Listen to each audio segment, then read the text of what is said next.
Yoga gratis durante el coronavirus. Hoy contaremos un cuento de Rabindranath Tagore, que vivió entre el año 1861 y 1941. Poeta, filósofo, artista, dramaturgo, novelista, músico, educador y Premio Nobel de Literatura de 1913. El cuento se llama La Escuela del Papagayo, que hay un dibujo de la figura de el gran poeta de la India.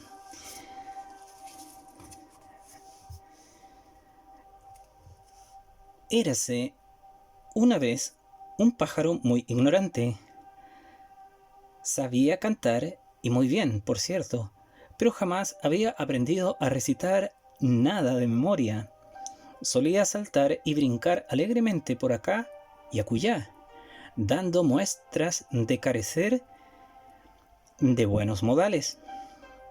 En una ocasión, el rey pensó para sus adentros: al fin y al cabo, la ignorancia resulta cosa muy provechosa, pues ya es sabido que el necio ingiere la misma cantidad de alimento que el sabio, pero nunca produce nada a cambio del mismo.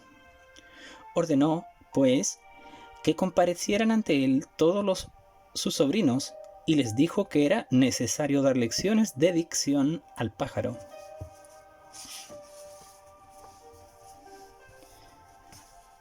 Dibujo de Rabindranath Tagore de El Pandit o erudito.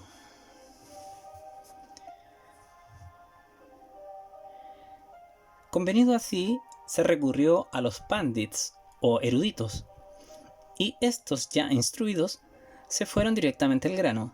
Tras un estudio preliminar, llegaron a la conclusión de que la ignorancia de los pájaros debía atribuirse a su inveterada costumbre de habitar en nidos miserables. La opinión unánime de los pandits fue reconocer que lo primordial y absolutamente indispensable para la educación de aquel pájaro era construirle y alojarle en una jaula adecuada. Los pandits o eruditos recibieron la debida recompensa y con el alma jubilosa regresaron a sus casas. Construyóse, por lo tanto, una jaula de oro con magníficos adornos. De todos los ámbitos del mundo vinieron numerosas gentes para admirarla.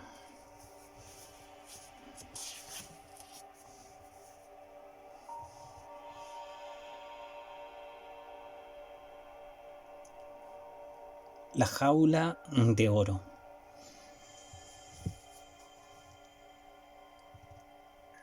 La cultura presa y enjaulada, exclamaron algunos con el ánimo deprimido, y prorrumpieron en llanto. Otros observaron: aunque faltase la cultura, la jaula continuaría hasta el fin siendo lo que es, una cosa independiente. ¡Ah, cuán feliz para el pájaro! Los artífices se llenaron los bolsillos de dinero y sin pérdida de tiempo se apresuraron a regresar muy satisfechos a sus casas. Quedóse allí el pandit encargado de cuidar y educar al pájaro.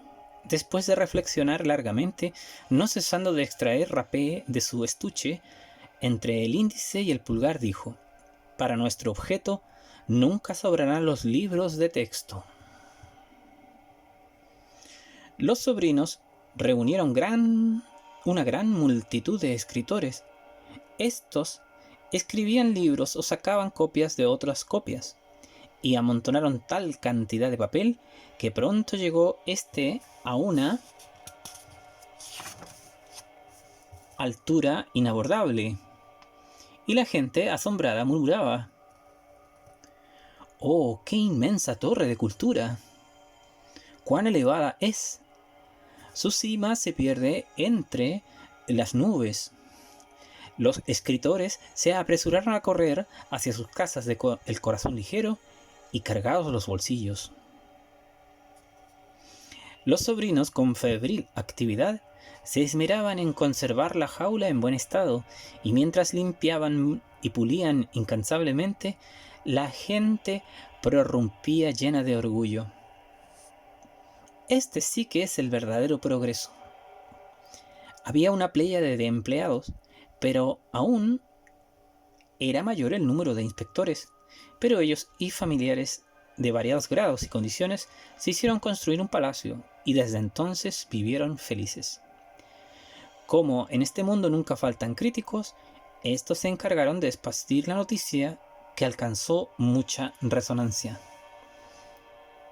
Dibujo del escritor.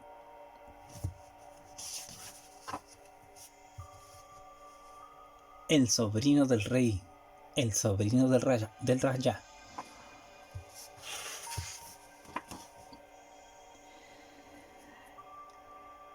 Alcanzó mucha resonancia de que toda criatura relacionada con la jaula gozaba de perfecto bienestar con la única excepción del propio pájaro. Cuando el Rajá se enteró de lo que propagaban los maldicientes, mandó llamar a sus sobrinos y preguntó: ¿qué es lo que ha llegado a mis oídos, queridos sobrinos? Y los sobrinos contestaron: si vuestra majestad desea conocer la verdad, solicite el testimonio de los sabios y de los artífices, de los escritores e inspectores. La comida es escasa para los criticones. He aquí la razón de que sus lenguas sean tan agudas y afiladas.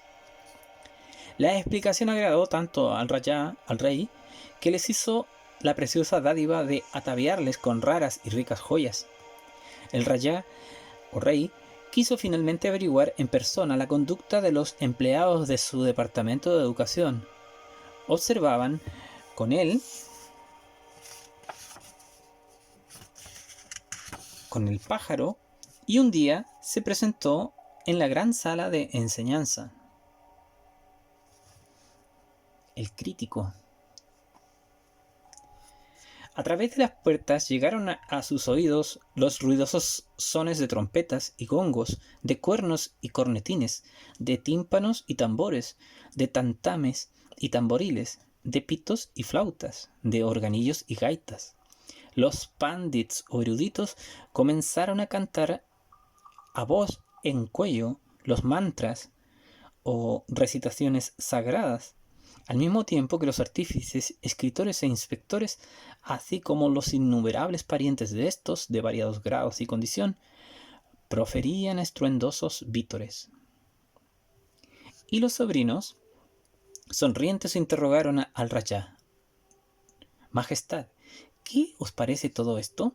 Y respondió el Rajá: me parece imponente el espectáculo, un principio de educación por el sonido. Y el Rajá, el rey, mostrábase extraordinariamente satisfecho, y ya a punto de montar sobre su elefante, oyó la voz despechada de un crítico que gritaba oculto tras una mata: Maharaj, Maharaj, gran rey, ¿ha visto usted al pájaro? No, verdaderamente, exclamó el rey. Me había olvidado por completo de él.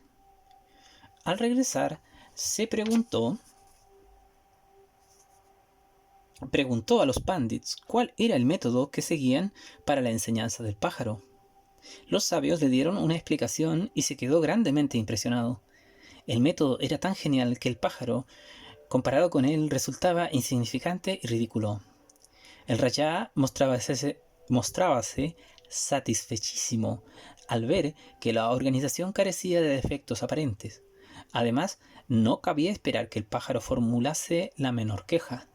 La garganta la tenía tan atiborrada con las hojas de los libros que trataba de digerir que apenas podía musitar una palabra y mucho menos cantar. Dibujo de la cadena de hierro del pájaro.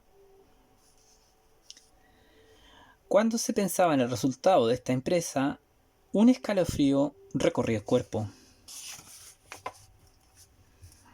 Al montar sobre el elefante, el Rajá, el rey, mandó a su abofeteador oficial que le administrara al crítico maldiciente una sonora bofetada en cada mejilla. Todo continuó como estaba, y el desgraciado pájaro, dando tumbos, llegó al último extremo de la locura. Efectivamente, había progresado de una manera extraordinaria, pero no obstante se imponía a veces en la escuela el influjo benéfico de la naturaleza, y cuando los claros reflejos de la aurora doraban la jaula, el pájaro aleteaba de un modo lastimero, y, con su débil pico, aun pareciendo increíble, sacudía fuertemente los barrotes de su prisión. ¡Qué atrevimiento! Refunfuñaba el Kotwal, el guardián. Dibujo del rey, el Rayá. El herrero con su martillo y su yunque se instaló en el departamento de educación del Rayá, o rey. ¡Ah! ¡Cómo resonaron los martillazos! La férrea cadena tardó poco en quedar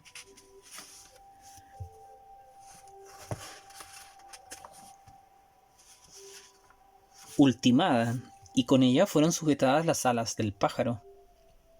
Los sobrinos del Rayá contemplaban la jaula con enojo y moviendo la cabeza decían: a este pájaro le falta sentido común y carece también del más elemental sentido de gratitud. Los pandits, los sabios eruditos, con un libro en la siniestra mano y un puntero en la diestra, le dieron al pobre pájaro lo que generalmente suele llamarse lecciones.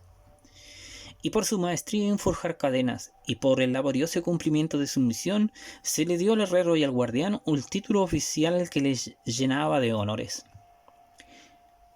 El pájaro se murió.